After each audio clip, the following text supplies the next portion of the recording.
Hola, what's up everybody? If you guys are interested in any merch, discounts, or tools that I use, please go to the first link in the description. It'll take you to my website. Stay up to date, see all the platforms that I post on, and you can also check out the tool link. Once you click on it, you go here. Everything's broken down into categories, so you can easily find whatever you're looking for. Now enjoy the video.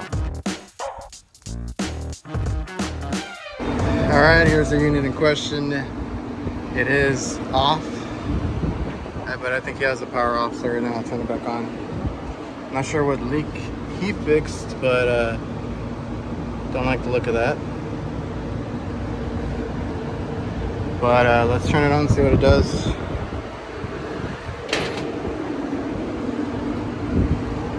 can already tell that that needs to be insulated.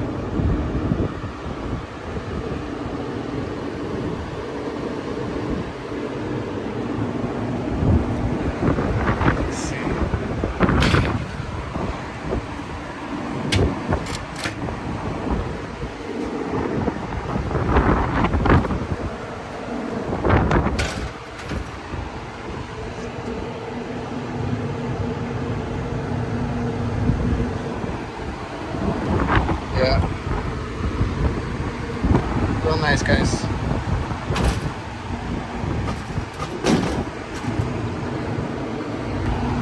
Jesus Christ, I can see the lights on the board on, right? We got power, but I cannot fucking see a damn thing. I don't think you guys can either. I can't see any of that. I hate these stupid controls. Alright, it turned on. Somebody thought it'd be cool to leave it at 20%, so I got it up to 100%. I can kind of see it now. You guys can see a little bit better than I can, but so we are compressor drive fault. That was on the 12th. That is today. Alright. See what it's doing. Alright, so this thing keeps turning off. Now it's saying excessive outdoor air. I just want to see if the compressor can run, because it looks like it's been off. Look at this bullshit. It's tied up to the suction line, right? There's water, condensation. It's all building up right here. That's all water damage. And this clear jacket here, that's exposed line. Alright, so I was like, okay, this is VFD, right? Everything. Variable speed. If you look for where your power is coming from, it goes there, follow it,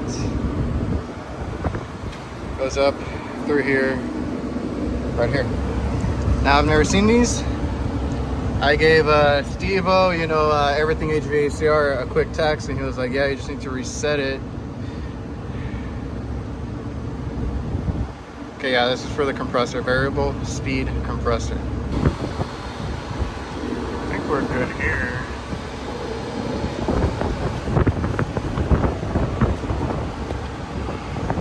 Just not getting anything over here.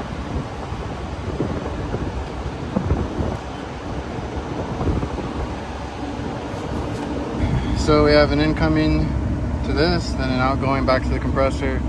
I just put them together to bypass the VFD. That's all now out of the equation, and it's in a delay right now, so we'll see if it runs or it blows up.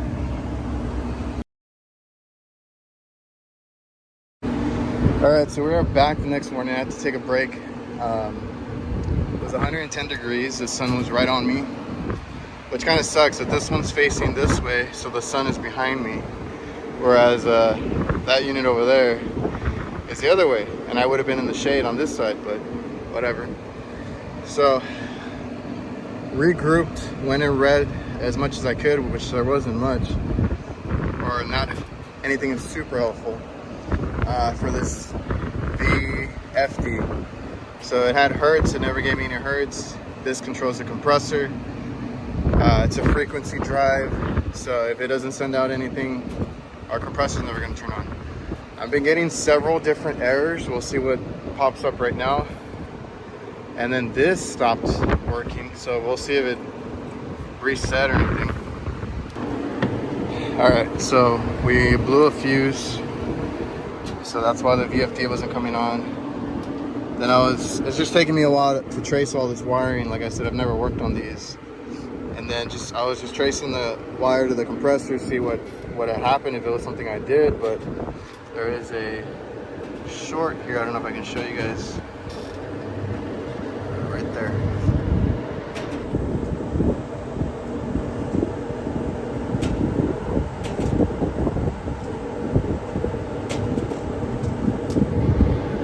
So I'm gonna have to keep checking, because that just comes over, comes down. All right, so I've just covered the wire and it wasn't broken, taped it up so it's not touching anymore. I bypassed the fuses for now. I don't have those fuses, so we can power up our VFD, and we do have, I think you can see 0 hertz. It hasn't started up yet. Now, if I'm not getting any input to the compressor from here, because the first error I got was something about a lockout. I haven't gotten that one. I have to see what it does now, but the last one was an input error, but that's because this was off. There was no power to it, so bypass the fuses so we can get power to it. Now, if we don't get anything here, I think the only other thing I'm gonna do is probably reset this, or factory reset it. They said it should go back to train default, just in case it was messed with. And we'll go from there, but I'm gonna see what error I get first. It tried to start.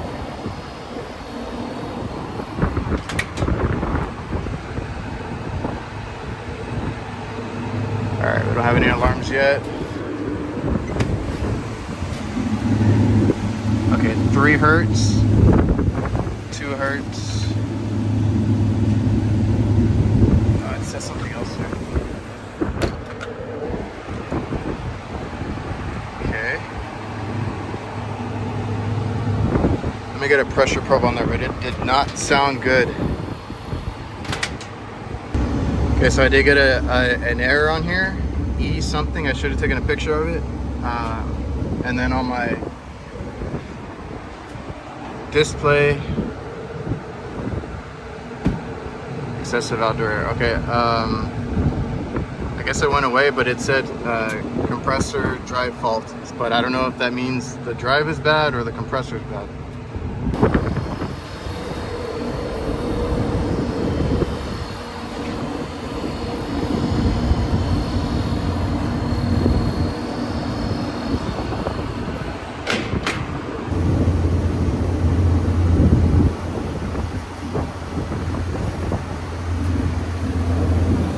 Oh, and yesterday we actually had a heat wave, and I was not aware until after I got out of work. So I cut it off around 4. You know, I'm out here a long distance. It's not super far, but it's almost an hour from where I'm at. So after I got out, because I wanted a break, I couldn't think anymore. Like I said, the sun was on my back. Now I get to be in the shade in the morning. It's a lot windier today. Yesterday it was windy, but there's a wall right on the rooftop, so it blocks a lot of the wind.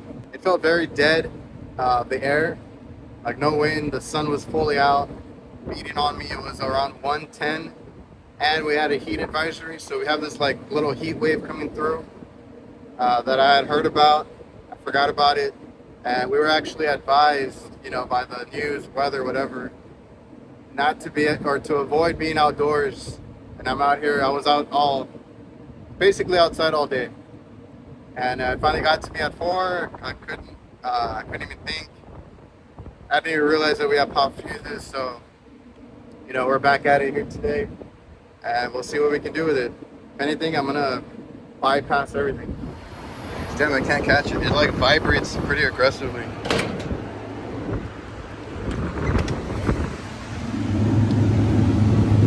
Two to 3 hertz. Doing the same exact thing. I'm not sure what the startup hertz is.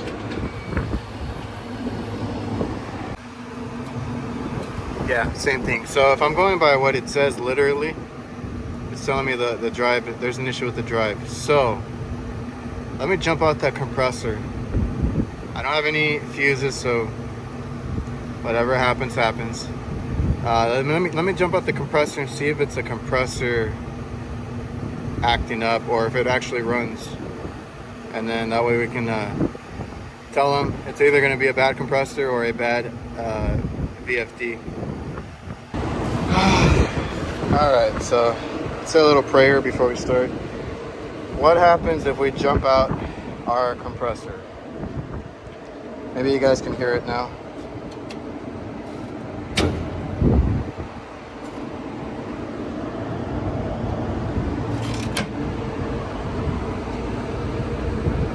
I just wanted to verify. I just verified it a few different ways after I cut off the camera.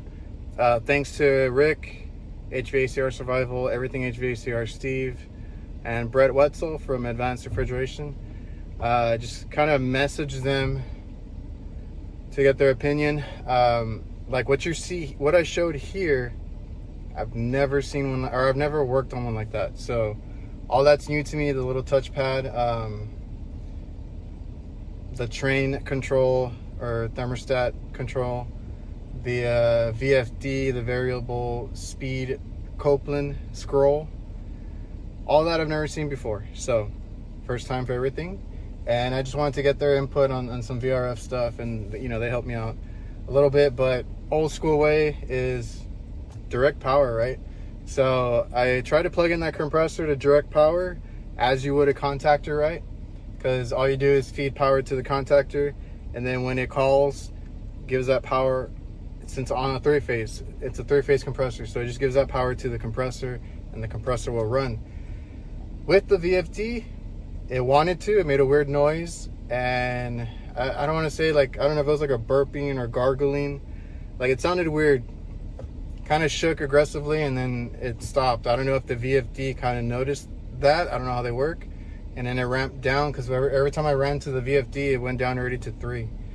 I don't know what it starts at. I don't know if it ramps down, if the compressor starts acting up and kind of locks out. Because then on the display, it tells me that it's locked out, basically, that there's a drive fault. So if, in my head, if the drive's bad, let's bypass the drive, right? We do the same thing with blower motors, and you just run that thing at full speed. Try to do that with the compressor, and I started blowing out fuses. I started blowing out the breakers, so that's a no-go. I didn't check the inrush. I didn't want to keep popping the breaker. So I'm assuming we're just overamping, like bam, you know. So without damaging anything, I'm not gonna keep doing that. Everything else, if I unplug the compressor, everything else works fine. The fan, condenser fan motor, the blower motor, all the signals are working. I do get power out to the compressor plug, so everything else is fine. All the power up to the plug is fine. It's just that if I plug in that compressor, it goes boom. So I'll talk to the customer, because they order their own equipment. Once we get all that handled, I will come back and we'll put it in. It's a pretty big compressor. I haven't even looked up the prices, just because I'm curious. It's probably super expensive. But once all that once we figure all that out, comes in and we're putting it in, I'll show that, just so we can verify and then end this video and say that it was the compressor. And we'll see if that VFD made it through, because the rub out was on the power supply on one of the legs feeding the VFD. So I don't know. I don't see any other rub outs, and like I said, I get power all the way to the plug. So I'm not sure what killed it. All my pressure switches seem to be working. They're all plugged in. So we'll see.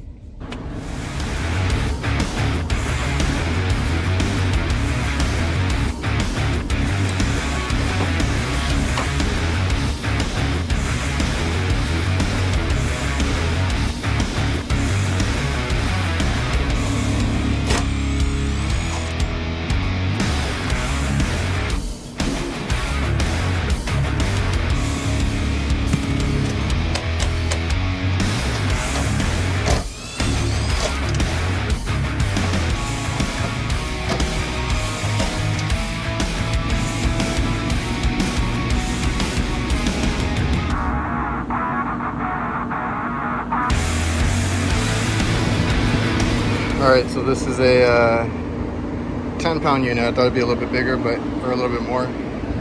But we're all set up. We're just gonna do it through the manifold, and then we'll cut this and the dryer out.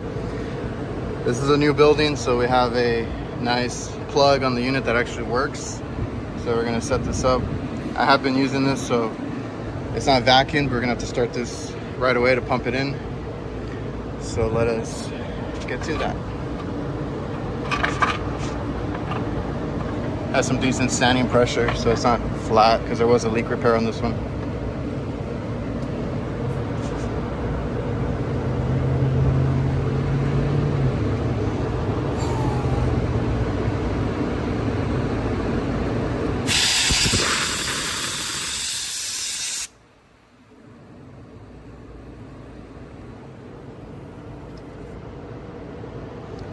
And then we can start.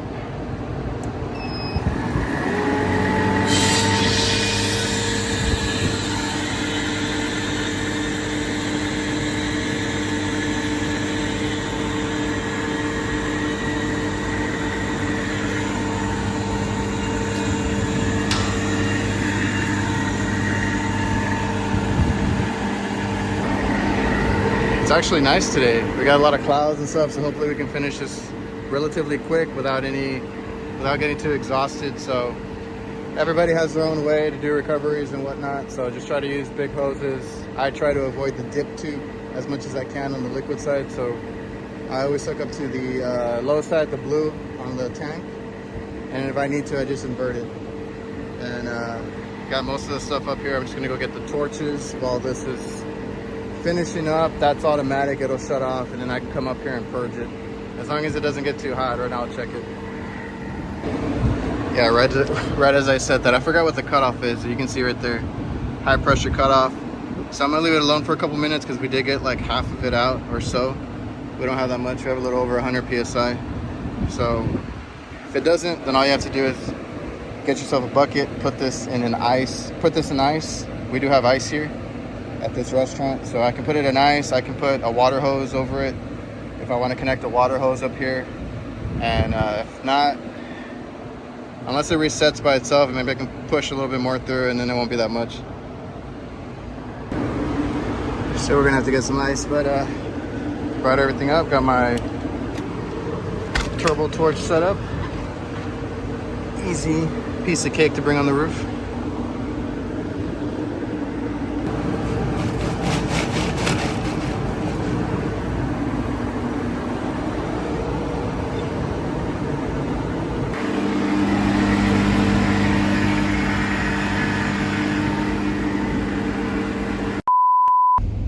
Alright, so they got the wrong compressor.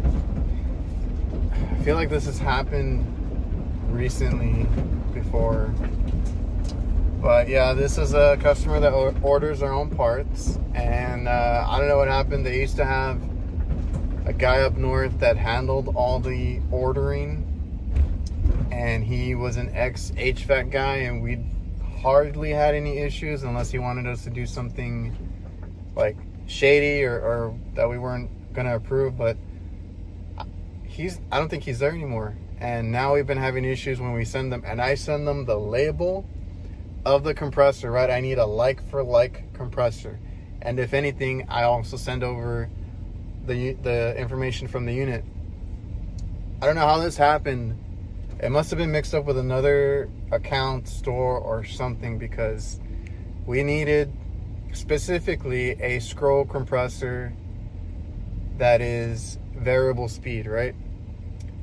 Z compressor, pretty standard. It's a really tall one. It's unique. So we needed the same exact compressor, preferably. They sent us not only, I mean, it wasn't even another scroll compressor. They sent us basically a hermetic compressor that was for a 575 volt unit.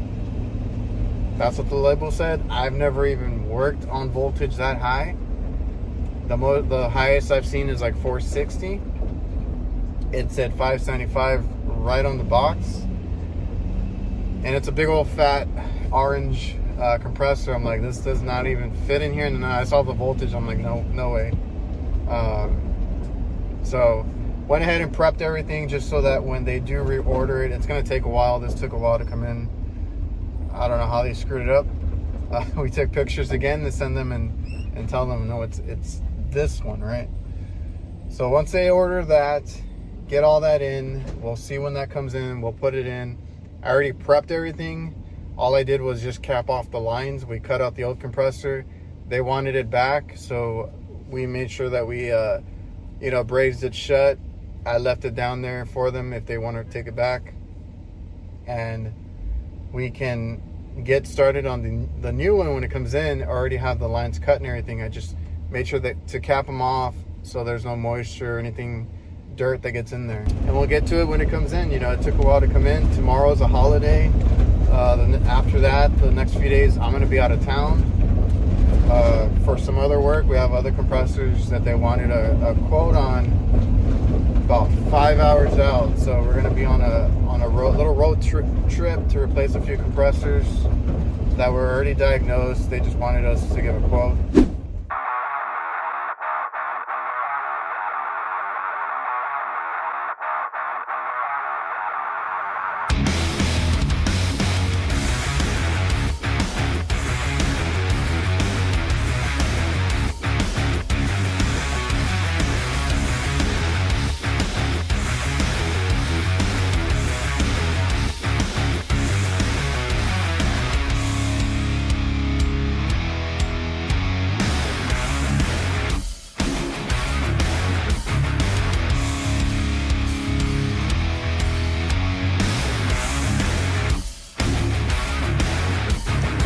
So this is actually pretty cool. Right now I'll show you. So like getting behind without having to, like, I always, if it's just a straight one, I usually flip it over and do this number, and I'll try to do that, but I can just hold it normally and then do that. So gonna get some getting used to, but it actually did really well.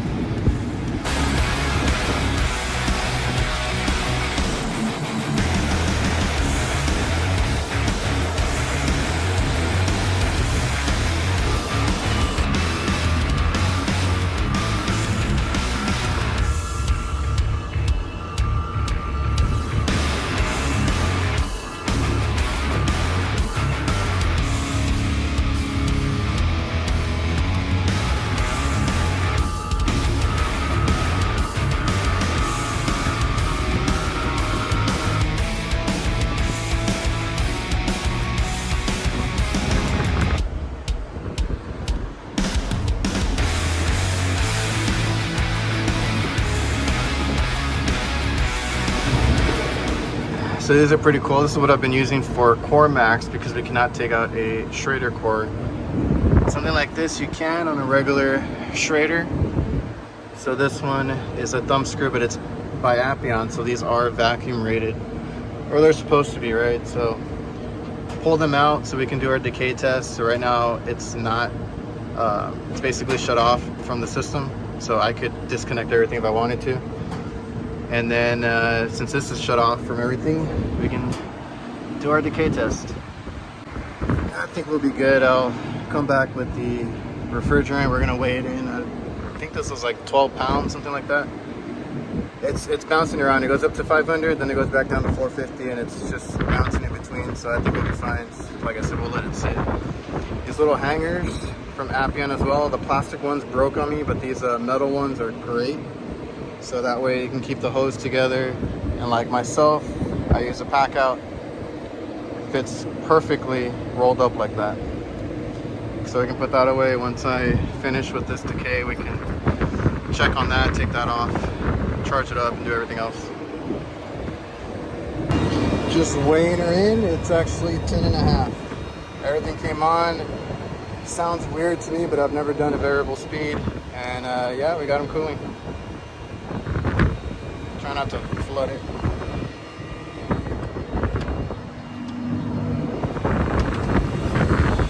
Oh, blam. Nice and cool. We got about 10.5, maybe a little bit under. I need to empty out the hoses, disconnect everything, and then close everything up. We're good to go. Everything's good. And we just need to fix the drain, seal up some stuff, insulation, all that. Make sure our wires are tidy, everything looks good, and then we can go down. Alrighty, so yeah, if any of you guys know why it's a little loud, because it's just a little weird to me that it's a little bit louder. It is cooling. It is condensating. The evaporator is cold. My suction line is not super cold yet, but it's extremely hot inside. So there's a high heat load. It's over 90 degrees in that kitchen, and that handles, it's only 2 units here. That handles everything from the cashier's back to the kitchen to the back room. The lobby is super cold, but only because there's another big AC unit that only does a little sitting area, so that area gets cold pretty quick. And everything else is this AC. That's why they really wanted it done. And I'm trying to remember from the last video so I can recap, because since they had ordered the wrong one, I don't even know what the hell happened. It's been a while. We've been doing a lot of we did some condenser changeouts, we did some compressor changeouts, some work out of town. Like we've been super busy. We've been pretty slammed. It's a variable speed compressor, and I could hear it ramp a little bit, and then it ramped up, but then it sounded, the motor sounded like the compressor sounded kind of loud, and it dropped to like 69 degrees in the supply. Like I said, it's over 90 in there, so it's gonna take a little while. They have the back door open too, like, you know, little things like that. So we're gonna let it run. It's been cooling down. You can feel it actually getting pretty cool and fresh in there. Everything's working. Put everything back the way it was. Replaced fuses because I had popped fuses. Put all the wiring back the way it was. Like I said, it was condensating because I had to fix the drain line. We had cut into it, and it was draining out into the roof. You know, by the time I got back with the coupling, you know, it was already pretty good puddle. All the lines are cold. It is cool coming back to the compressor, not super cold yet, but I weighed it in 10.5 pounds. We should be good. So what my guy did is he repaired the leak. So it was a rub out, pretty simple. Did all his repairs, you know, vacuumed it and charged it up with 410, only to find out that he thought it was in the delayed, just like I would have thought. It never came on. So if you go into the train controller, the little thing on top, that little display, it showed errors because it was the compressor wouldn't start. So it was giving the VFD error, which I was like, man, if it's a VFD, you know, we can bypass it. That's what I did. Started popping fuses, started popping breakers. So the compressor was bad. I could hear it vibrate and rattle, and then like quit, which I don't think I ever got on camera, but it happened. So we replaced the compressor today. Turned on great. It was a little loud. That's my only concern. But I turned it off to put the jacket on the compressor back on. Turned it back on, and it did sound a little bit smoother of a startup, and it didn't sound as loud. Now it's still a little bit louder than I would like it to be, so I don't know. This is just a simple swap out. Just got to mix up, you know. And then trying out our new torch set. That little bend tip for my torch, great. Got some hard to reach spots, relatively easy. It gives off a big flame. Seems like a number 2 tip or something close to that. It actually heated up really well, and it got really hot, so it melted really easy for the braze joints. And this was just an old school way of checking a compressor. If you're not sure, like, I've never worked on a VRF compressor. I've worked on these variable like blower motors and stuff like that, but I've never seen one hooked up to a compressor to control it. Basically controls it by hertz. That's why it'll start at a low hertz, ramp up from what I understand, and then, you know, it controls the amount of power that it uses. Probably super efficient, you know, stuff like that. So this is just a simple old school way of me like bypassing the VFD, then bypassing the fuses because I kept popping them, and come to find out the compressor, you know, you isolate everything else and the compressor is popping breakers, and at that point it's just a bad compressor. It has safeties. All the safeties were working. Right now I tested everything, ran it. The safeties are working, but I guess when it leaked out, it started acting up, and something happened with that compressor. I did miss a piece on my braze joint. Happens to all of us. It was a little thin line. I just forgot to redo it, so I had to redo it after pressure testing, and then we were off to the races. Pulled down under 500, stayed within 500.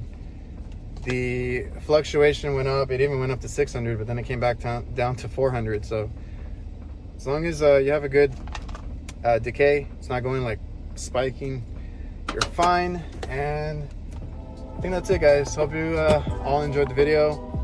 If you learned anything from this, it is just don't be afraid of any equipment. I've never worked on this kind of unit, but you know what? Everything works the same. The refrigeration cycle is identical across walk-in coolers, reach-in freezers, chillers, rooftop units, split systems, you know, 5-ton, 20-ton, however many tons. It's all the same. It's just the different components might look different. They might be a lot bigger, they might be a lot smaller. You might have more safeties, less safeties, different kinds of safeties, or further safety devices that might, you know, they might have more sensitive components. It's all the same. So if your safeties are working, if you know everything is good, like pressure switches and whatnot, you know, all your components are going to do the same thing. You got to reject heat to cool the space. Your compressor has to pump it through. You can't have any restrictions, you know, all that good stuff. So yeah, that's kind of the moral of the story today, the video today. And I hope you guys enjoyed, and I'll see you guys.